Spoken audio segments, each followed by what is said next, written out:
legend starts.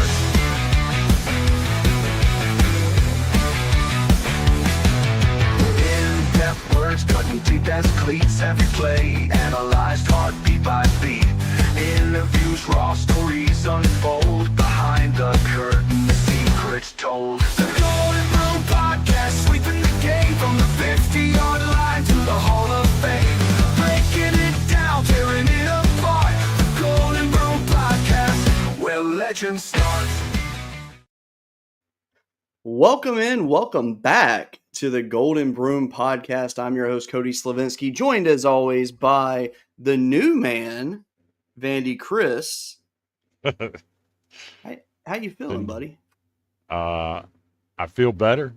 Still in recovery mode, but starting to get my voice back. I still don't think it sounds quite right, but I'm on the mend. I'm working my way back, and I could not go this week without getting a show in. So here we are. There you go. Now, I got to ask, though, does it feel weird not working every day? I'm going stir crazy. I'm sure. There's only so much you can do. So last night I actually downloaded 3 different meme creator apps on my phone and started playing around with it today because I'm going to learn how to make some memes and social media graphic. I'm going to learn. I like it. I got 3 months to do it. There you go. There you go. I'm ready for it.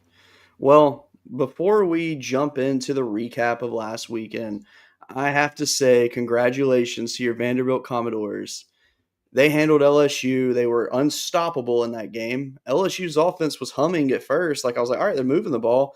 We can't do anything inside the red zone. Vanderbilt's defense stepped up when it mattered most, and offense carried the way, and it was just a smooth selling for Vanderbilt the other day. Very good win.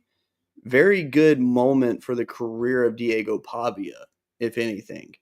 He really played a different, like, it was a different Diego Pavia. It was a guy that I felt like the Alabama game, he got humbled a bit. Okay. Not like Yep. not like in a bad way, but like as in he had to reset himself.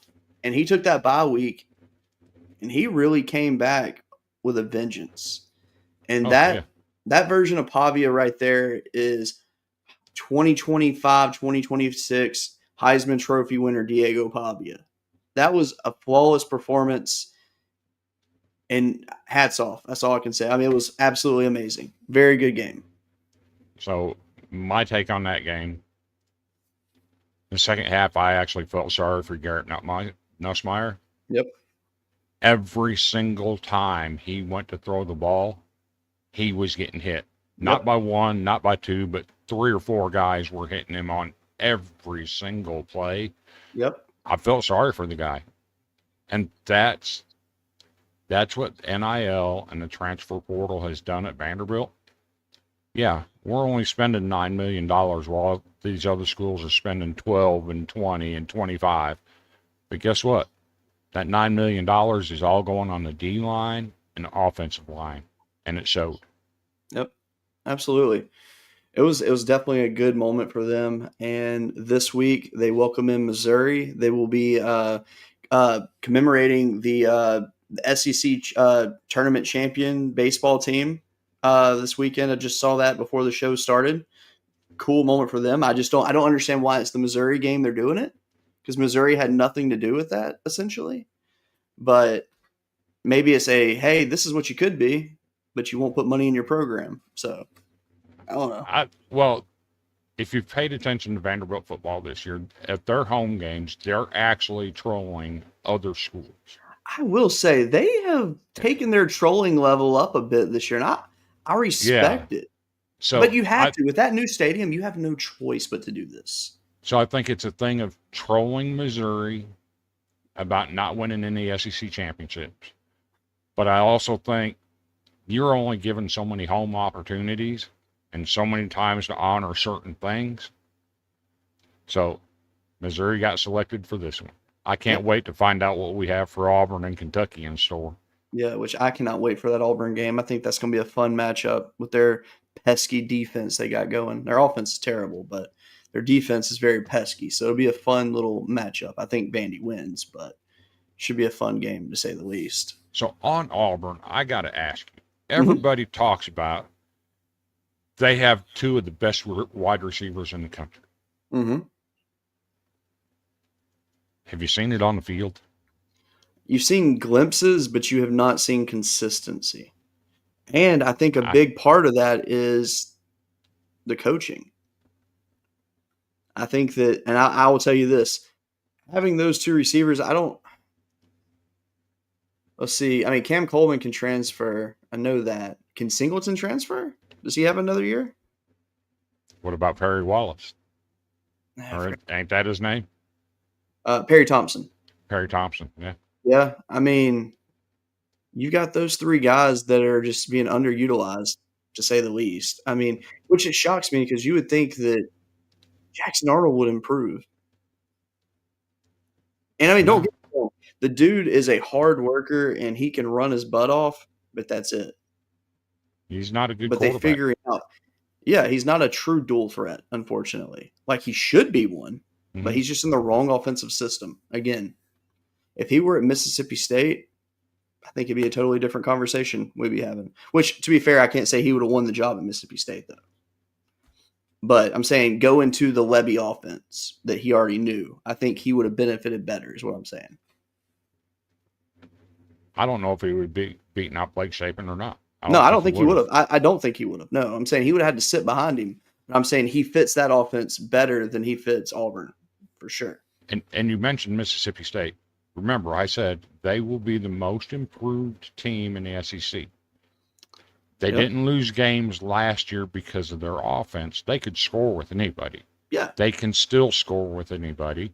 Mm-hmm. I still think they're the most improved team in the league, even if the results aren't showing it, because their defense is light years ahead of where it was last year. Yeah, absolutely. And we will be talking about them in a few minutes actually during our predictions because I put them on there for a reason.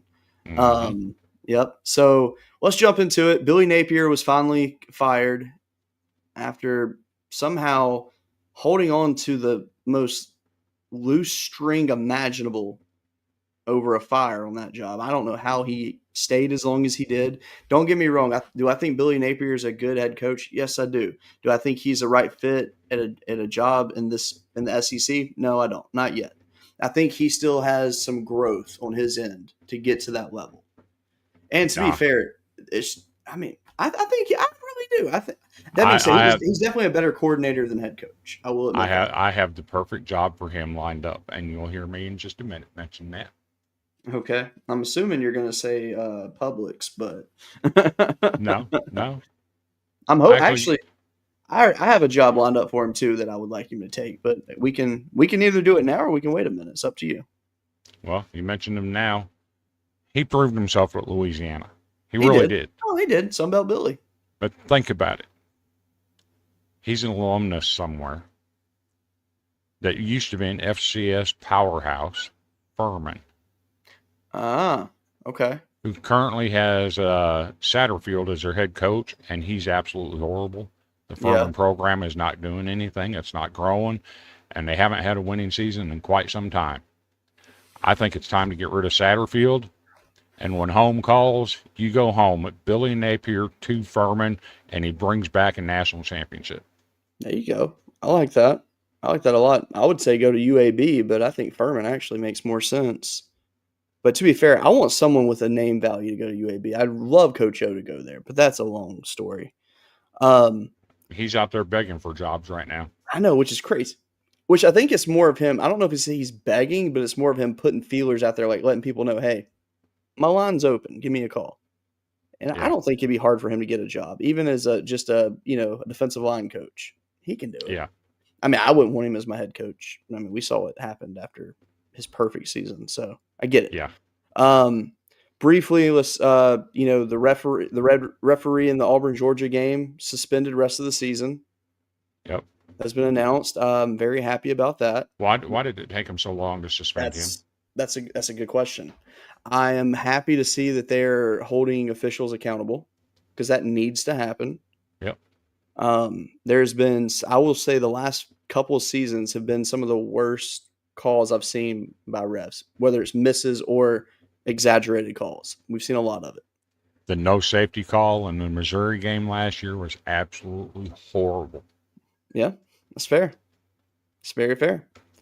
Um, so tonight on the show, though, we're gonna have a couple of cool segments. We're gonna do our top 5 Heisman candidates.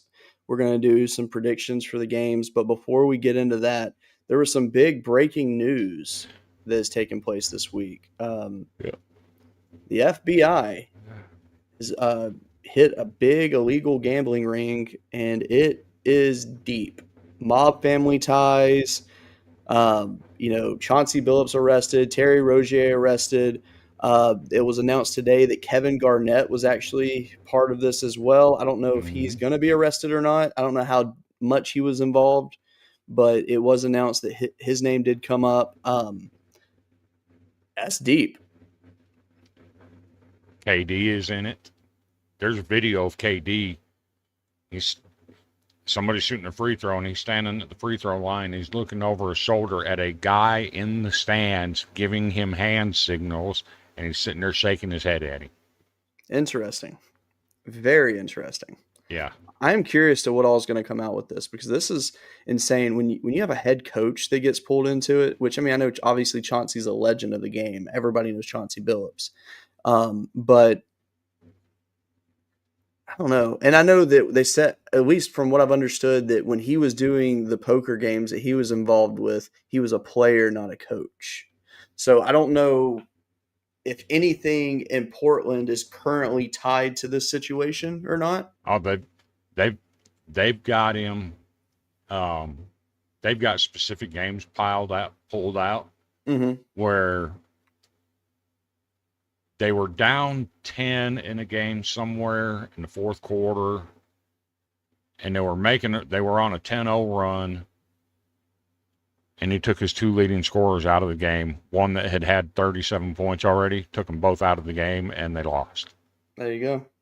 So there's a lot to come out on this one, Yeah. and we're going to definitely follow it. We will talk about it more in future shows because, I mean, after the situation happened in college baseball, and then you've seen a few football players, you've seen other sports programs have these things happen. I mean, it's all over the place. Now it's really getting serious. When you get to the So professional level and they're calling it out, I mean, that's pretty intense. so here's my question. The NCAA, the NBA, the NFL, NHL, Major League Baseball, all of these major sports organizations have partnered up with all these betting sites like DraftKings, BetMGM, FanDuel for sponsorships. Yep. Now, if you're violating the law with point shaving, how can these organizations continue to partner with the very entities that are causing fraud in their sports? That's a very good point. I've wondered that too. If you're going to start seeing some of these partnerships cease to exist, I think like Mm-hmm. fantasy football is fine as long as it's not like the weekly stuff where money is on it. Mm-hmm. Like I think maybe that should be looked at. I mean, personally, I think gambling should be fine, not by athletes. I think that definitely there needs to be a separation there. But I mean, the Yeah, fact that they were able to pull all this out, and I mean, really, I feel like they're just getting started on it. I mean, yeah. so essentially, it happened. What they started the investigation, what 2-3 years ago? Started the investigation under uh, FBI Director Ray, Okay, so this was what probably year 2 or 3 into Biden's presidency. yes, and Okay, to Cash Patel's credit, he kept the investigation going, and he's not letting it rest. yeah. So I'm wondering how that part works. So obviously there's a change in guard, which I mean, obviously I know that you don't wipe out the FBI. It stays going. But like I wonder like when a new regime comes in per se, like I mean, is it possible they take certain cases that were being worked on previously and just say, we're good. Yeah, that's exactly what they do. Yeah, I'm happy that they didn't do that to this one because that's very huge. And Yes. yeah, shout out to them for keeping it going and getting to this point with it. And Yep. I hope that they didn't pull the gun too quickly though, in terms of arrest and announcements and all that, because there's a chance that everything was done too soon. Maybe there's still more they need to investigate. So And I don't know. and even more interesting, this case grew out of the shoe case, if you remember the shoe case, where the shoe companies were paying athletes to go to specific schools. Yeah, So that's where this case grew out of. And to see the different regimes in the FBI working and continuing that type of investigation into sports, I'm all for absolutely. Brandon says gambling are okay. It's the losing that sucks. it. Yeah. By the way, if you need some aluminum polish and you're in the, I'd say the southeast, Boyd's Aluminum Polishing, the best of the best. I mean, look at the grill in his picture.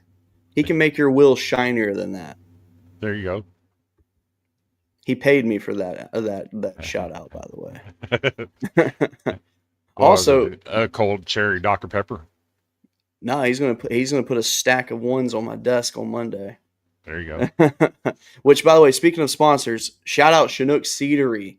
Go to ChinookSeedery.com. Use promo code Golden Broom to save 10% on your purchase.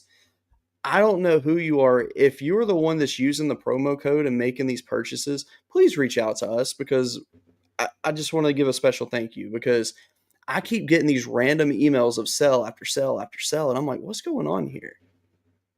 and it's really nice. Like, I mean, just to be transparent, using the Golden Broom Golden Broom code over the last couple of months, we've already sold with that over $400 in product for them. So Nice. that's fantastic. So we definitely appreciate it. We have not seen a penny from that yet. I think we have to get to a few more. I think we're at $97 away from qualifying, essentially. But either So way, we're good. so you bring up Chinook Seedery. If you're out and tailgating and having a good time with your local favorite college football team, tell you what, go to www. God, I'm forgetting the website. Sextros. Sextros.com. Use the code BROOM10 and you'll get 10% off of your order on some of the best rye whiskey that you're ever going to put in your mouth. This is the stuff that Al Capone called the good stuff back in the 1930s. You cannot go wrong with these guys if you like an adult beverage when you're tailgating and pre-gaming for your favorite college football team. Amen to that. And look, Brandon right here. He knows. Brandon's eating these seeds. Yes. He likes the cinnamon toast. That's a very Well, good flavor. I'm parm pepper myself, but well, I also like hash chili, the barbecue smokehouse I original. just happen to have some smokehouse barbecue right here. That one's good, man. It really is. I've been eating on a pack of originals at work this week. I just want to go just back to the basics with it. And man, it's so good. Yes. So good. All right. So it's mid-season now. It's time to talk some Heisman candidates. So let's how about each of us will give a name back to back, okay? Okay. And we'll either say we agreed with that person's name or we give our own name. How about that? Okay. So the first name I'm going to throw on the list for Heisman candidates, which this is in no order or anything like that. These are just, we're throwing the names out there we think are in contention. Fernando Mendoza from Indiana. Okay. Since you started at the bottom of your list at number 5, I'm going to start at number 5 on my list. Okay. Blake Horvath, quarterback, Navy.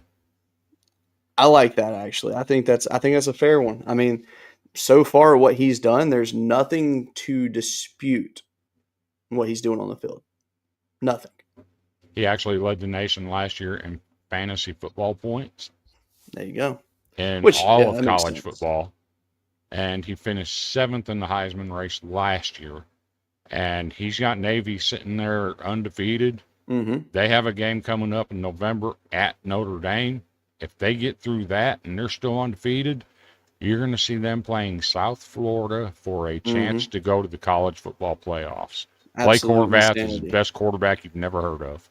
Absolutely. My next person on my list, it's one that Chris doesn't agree with, but after reading some numbers recently, which, by the way, let me pull this up real quick because this is something that I think everybody needs to see.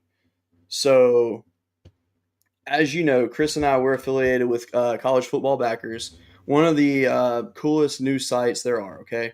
Yep. So there's a guy, his name is Brian Buckeye Stats, and he is a phenomenal account. His handle is Brian C. Walton 78 on X, okay? And his mission is to just go through the numbers. And when I say go through the numbers, I'm talking about like deep dive, real breakdowns. And he did one yesterday called Is Julian Sayin, who is my pick, better than Joe Burrow? And let me tell you something. When I read that, I was extremely impressed. Now, do I think Sayin's going to have a better career than Burrow? No, he's not. I mean, he'll never surpass what Burrow did in his special season. Right, okay? But the things that Sayin is doing this year, it's very comparative to what Burrow did. So Burrow's 2019 season, at this point in the season, 79.4% completion percentage. Sayin was 80%. Passing yards, Burrow had the advantage 2484 to Sayin's 1872. Passing touchdowns, Joe Burrow 29 to Sayin's 19. Interceptions 3 apiece. So, I mean, and it's not that he's trying to go out and say Sayin is better or anything like that. But it's just the way that he's breaking it down. But he's not just breaking it down on just quick stats. Okay, he's breaking it down based off of like passing attempts a game, what they're doing in certain or not coverages, but like on certain what they're doing on each down, like just a bunch of different scenarios of how to break it down. It is one of the coolest comparisons I have ever seen. So Mhm. please, by all means, Brian Buckeye Stats on X, Brian C. Walton 78 on X. This is his handle. Go check him out. He has some very cool good rundowns of some numbers. Hey, my number 4, Fernando Mendoza. What this Mike, kid is doing at Indiana is absolutely incredible. They are a problem, and I actually see them winning at least one, maybe even 2 games in the college football playoffs. I'll be honest with you. The way that Indiana has played, the fact that they went to Oregon and did what they did, I can't believe I'm saying this, but the Hoosiers, they might win a national championship this year. I'm not going to straight up just call it and say it's happening, but they've given me no reason to doubt them to this point. Hmm. I mean, sure, they've had a few close games here and there, but they're dominant. They're absolutely phenomenal. So I definitely agree with that pick. My next person I'm going to say is the man that's going to run some havoc tomorrow, Mr. Ahmad Hardy, running back Missouri. Okay. My number 3, currently undefeated with a win on the road at South Bend underneath touchdown Jesus, Marcel Reed, who is putting up Johnny Manziel type numbers at Texas A&M. This kid is electric as a dual threat quarterback. I got him at number 3. I like that. I like that. My 1B, and the reason they are 1B on my list is because they have lost to my 1A. I'm going to have the man that is surging right now, who might be the quickest riser on the Heisman list, Mr. Diego Pavia, quarterback, Vanderbilt University.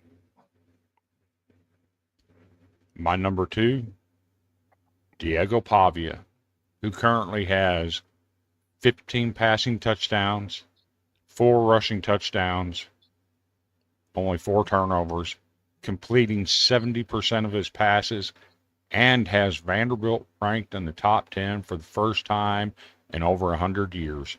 Diego Pavia, you're a leader of men. You get a nod at number 2. Absolutely. And then the number one man on the list, which I'm going to introduce this one by reading a quote of his from this week because I'll be honest with you, it's one of the coolest quotes that I have ever seen from a quarterback in this era. And what the heck did I just do? I literally went to the very beginning of my photo album. Prepare like you've never won, perform like you've never lost. Number one on my list, Ty Simpson, quarterback, University of Alabama. And number 1 on my list, just because of the insane way that Alabama has been playing for the past 4 weeks. Ty Simpson, Alabama's the best team in America right now. Yep. They've proven it. No other team has ever won 4 straight top 15 games in a row. Alabama has done that. They are filthy good right now. And despite a wide receiver that was billed as the best wide receiver in the country, hardly playing in Ryan Williams, Ty Simpson's out here putting up video game numbers. I mean, The scary part is he's got a younger brother that's broken all of his records in high school that's only a sophomore and is going to be better than him. that being said, so fun fact. So let's see. Younger Simpson, he's class of 27 or 28? 28. 28. Okay. He may still, there may be hope at Bama for him.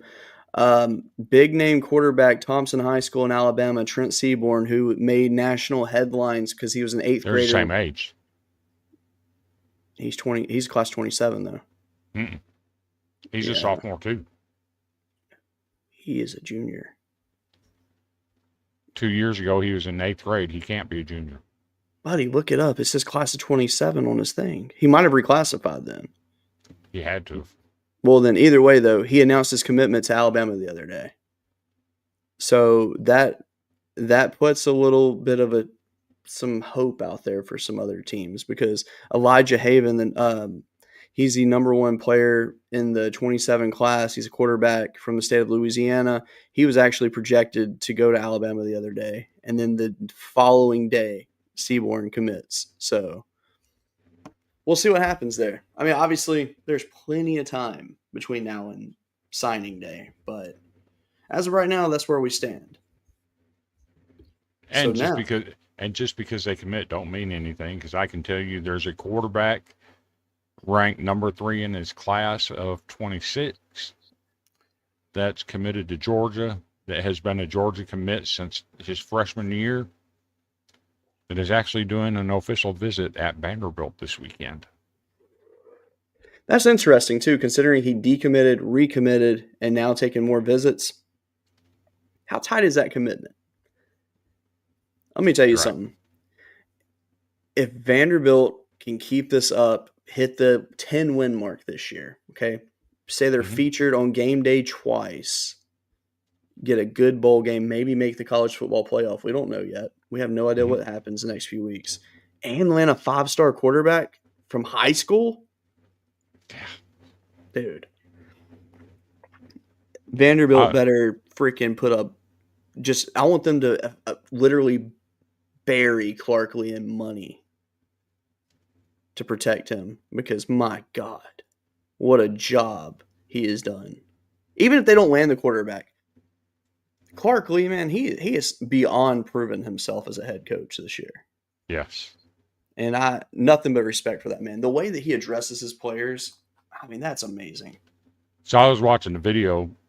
They do a short little video series for Vanderbilt football. Mm-hmm. And they did the series from last week. The way his team responds to him. Mm-hmm. He'll say something and he say, "Do you understand what I'm saying?" And the entire team will belt out, "Yes, sir. Yep. Yes, sir. Yes, sir." Everything is yes, sir. You don't hear it. You don't hear him throwing check claps up and cheering. It's yes, sir. Yeah, absolutely. That's a leader of men. Absolutely. Such a good dude. So, before we close this show out, because it's been a fun show so far, let's do some predictions for this weekend because there's some big matchups. I left one game off of here because it's LSU versus Texas A&M, and Chris, you're gonna not believe me when I say this. A&M by 50. When was the last time you heard me do that? Never. Yeah, long time. So, fun fact: Whit Weeks is out of this game. LSU is 0-5 when Whit Weeks is not on the field. Just throwing that out there. Well, your defensive coordinator is an idiot anyway, using your best player as a spy on a quarterback. You don't take him out of playmaking roles and positioning to have him spy a quarterback. Sorry, that's not Fair. how you win football games. Fair. All right. First game we're going to discuss, the red-hot UCLA Bruins going on the road to Indiana.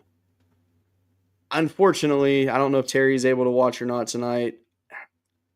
I think the fun time comes to an end this weekend. I think UCLA will keep it competitive, but let's just be real. They can't match Indiana. And when I say competitive, let me rephrase that.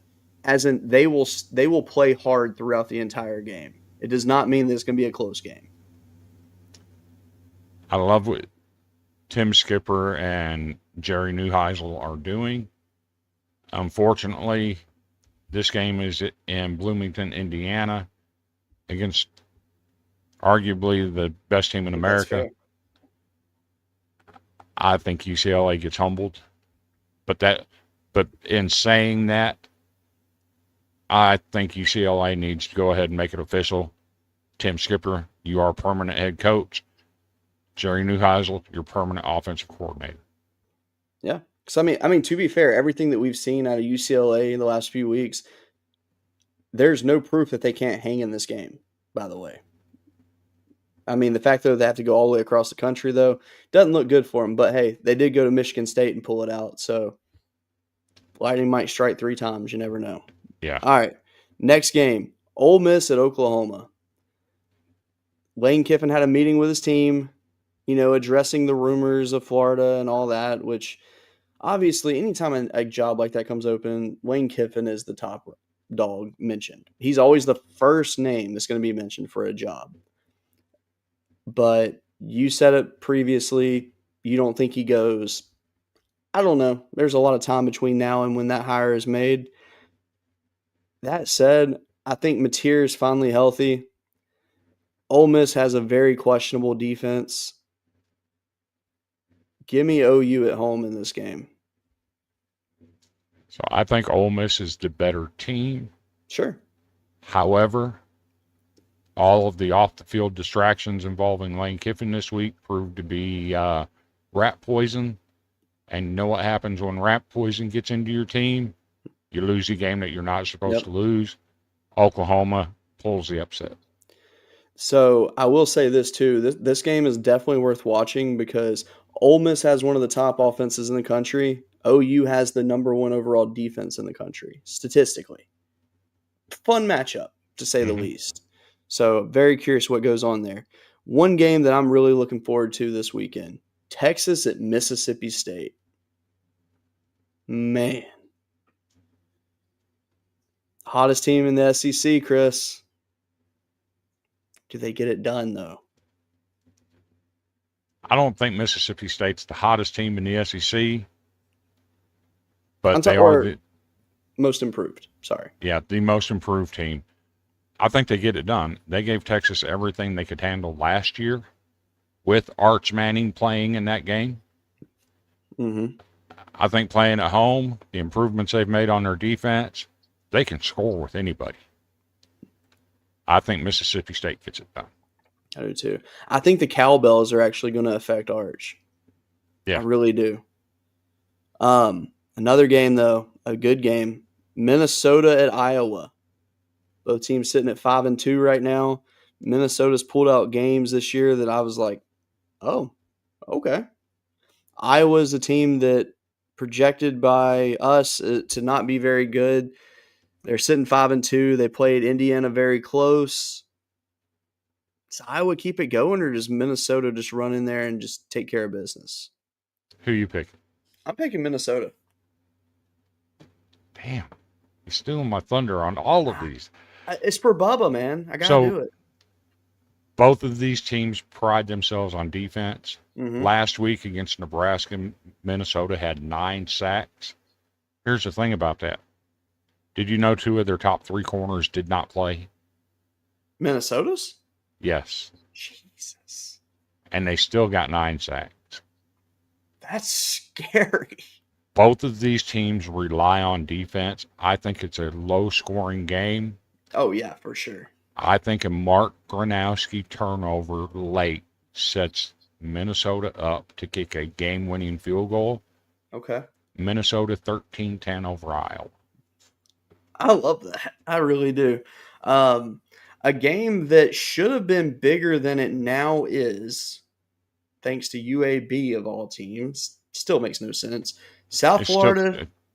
It's still a big game. It's still big. Yes. It is. Very yes. big. Yes. South Florida goes on the road to Memphis. Memphis already beat Arkansas this year. Memphis was sitting hot.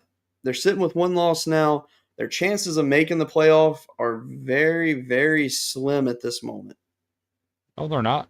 At this moment, because South Florida and Navy are ahead of them. They're tied with South Florida with 1 loss. Navy's the only team ahead of them. And they all 3 have to play each other. Yeah. I don't know. I still say Memphis's chances are slim after what I saw the other day. That was a bad game. With their quarterback being hurt and having to play a freshman quarterback, I think they're in trouble. Exactly. So I'm taking South Florida in the game. I think South Florida they're ready for the moment, ready to get to that big matchup with Navy in a few weeks. I'm taking South Florida. I'm taking them kind of big, actually, in this game.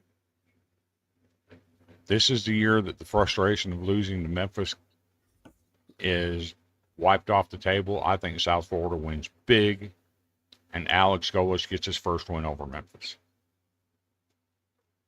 And maybe his only win over Memphis after he takes the Florida job. I'm still on Golis to Florida. I love the idea. All right. The game of the week. Actually, no, let's just call it this. It's a game of the year for us. So if you have watched the Golden Broom podcast this year, you know that I'm very high on Missouri. Chris is very low on Missouri. Okay? And obviously Chris is a big Vanderbilt fan.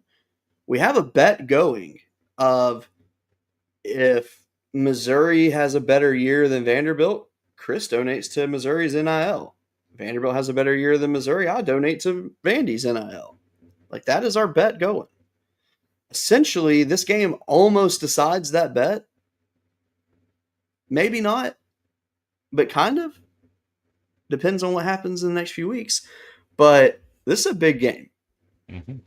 And not just for us as our side bet here, but for future implications in the conference. I mean, both teams are sitting 6-1 right now. Their only losses are both to Alabama. Both games against Alabama were very competitive that they played. This is a very good matchup on paper. You know, Missouri's got a very good defense. They held South Carolina. They shut their rushing attack down. Can they shut down Diego Pavia, though? South Carolina almost still beat them with negative 9 yards rushing, and they almost still won that game. True. I mean, to be fair, they had to sling the rock.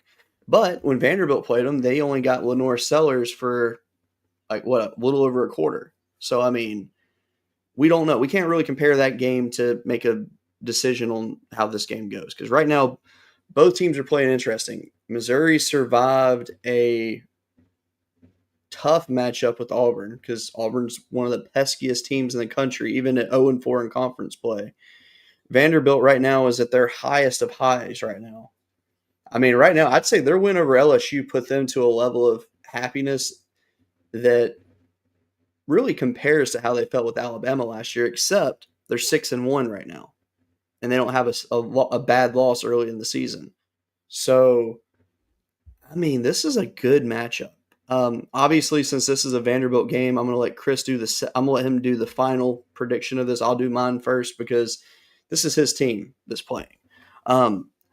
I think this matchup is going to be a lot of fun. I think the biggest issue for Missouri, and it's been the same thing all season, self-inflicted damage. They are bad at having turnovers at horrible situations.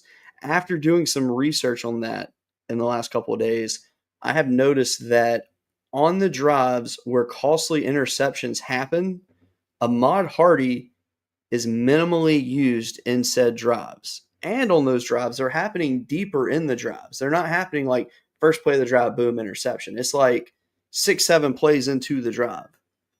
So I think that in this game, it's going to have to be a very balanced attack. I'm not going to try to pronounce the freshman wide receiver's last name. It starts with an O, and I'm going to call him Mr. O because that's all I'm going to do because I can't pronounce it and I don't want to butcher it.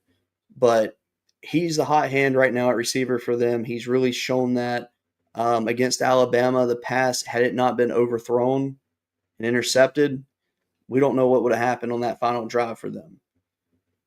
That said, Ahmad Hardy is the key to success for Missouri in this game. They need to really put the game on his shoulders more than Bo's shoulders. Because if they can do that and really – if they can win the time of possession by a miracle somehow, because apparently Vanderbilt knows how to hold on the ball for 10 minutes on a drive, and it makes no sense to me how they're able to do that. It's absolutely amazing. Missouri's going to have to limit that. Their defense is going to have to make stops when it matters most. And you can't have stupid taunting penalties like they did against Alabama. When they stop Alabama, they taunt. It gives Alabama another chance. You can't make stupid plays like that, okay? When you make a good play, good. Line your butt up, spot the ball, as Chris likes to say, and make the next play. Do not go and flaunt and be all excited. I mean, you can cheer, you can celebrate, that's fine. But do not taunt the other team. Do not do stupid stuff like that. Just play the dang game do your job, and move on. If you want to taunt and celebrate, wait till you get the victory. That being said, I really think that Missouri is going to finally turn it around on their self-inflicted mistakes this weekend. I think that Ahmad Hardy is going to go absolutely off. And when I say absolutely off, I think he's going to have at least 3 rushing touchdowns in this game. I think it's going to be a fun matchup. I think, don't get me wrong, I think Pavia is going to go off. That being said, if Alexander is minimally used in this game, I'm going to throw a rock through my TV.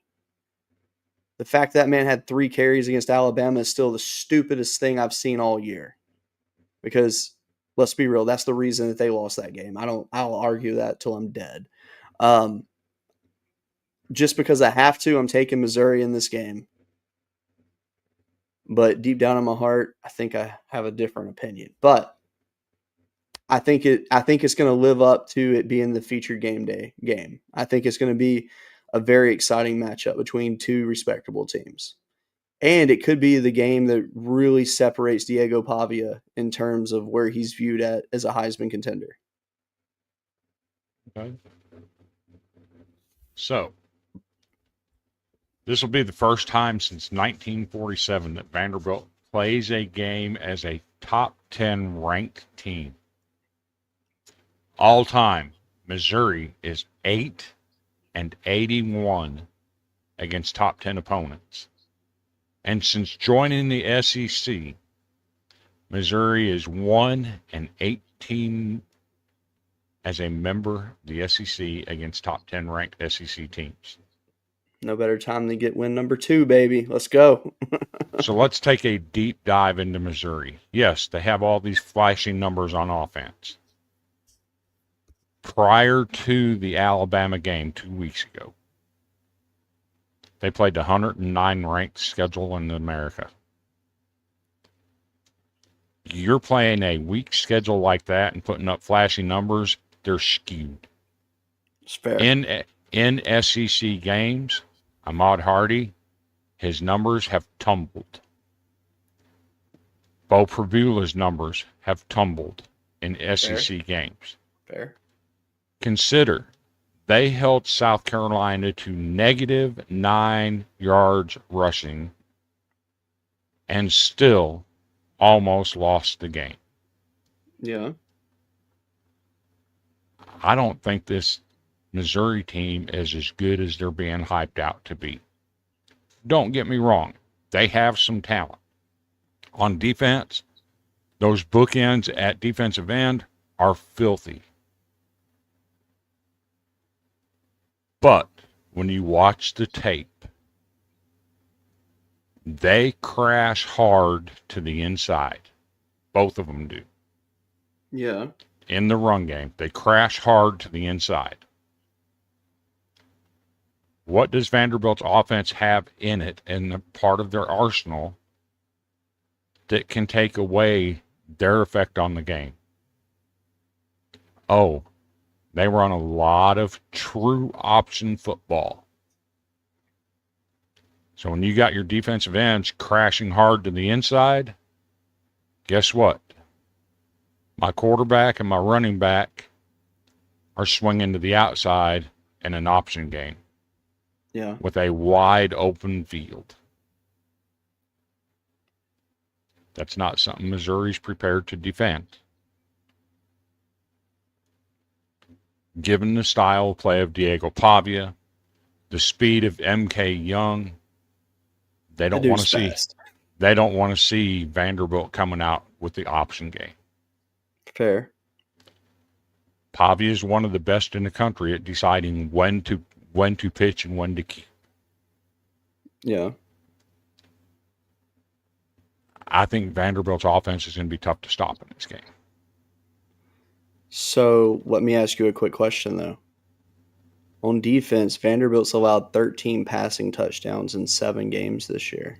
Mm-hmm. Who's to say Missouri's not going to light it up? So if you look at those numbers, a lot of those passing touchdowns, other than the Alabama game, most of those have come in games where they've had a large lead. Fair. They also have the number 15th ranked defense against the run. That's a good stat. It's also Vanderbilt, skewed a bit, though. Vanderbilt also has 5 linebackers that started a minimum of 4 games each last year. Is They have Langston one. Patterson 100% now? He is 100%. Good. This linebacker core at Vanderbilt, their tight ends aren't going to cause a problem for us, and they plug the gaps so well that it's freeing up our defensive linemen like Wood and Zaylen Wood, man, dude. Zaylen Wood, Zunk. Those guys are crashing quarterbacks hard. Yeah, I think Vanderbilt wins this game by about 10 to 14 points. I'm going to say 31-20 Vanderbilt. Okay. I think it's gonna be fun. I mean, and that score screams that was a fun game. Mm-hmm. So we shall see, to say the least. Well, those are our predictions right there. That's a heck of a prediction. I like it. That being said, we thank you so much for watching tonight. We will be back next week. I'm not sure which day we'll go live. We'll figure it out. Now that Chris is back in the saddle, it's very nice because it felt weird not doing a broom. And I wasn't able to do it by myself. I had a guest, or I had a co-host lined up to join me, and I was just like, it wouldn't feel right. I just said, nah, I'm not doing it. So I didn't do it. We took a break. We're back. It feels good. And that being said, we thank you so much for watching. Be sure to go check out Sextros Rye Whiskey, www.sextros.com. Use code BROOM10 to save 10% off your purchase. Chinook Seedery, chinookseedery.com. Promo code Golden Broom, as you see right there at the bottom of your screen. 10% off your purchase. With that being said, we thank you for watching, and we hope you have a great weekend of watching some good football. That being said, have a great night.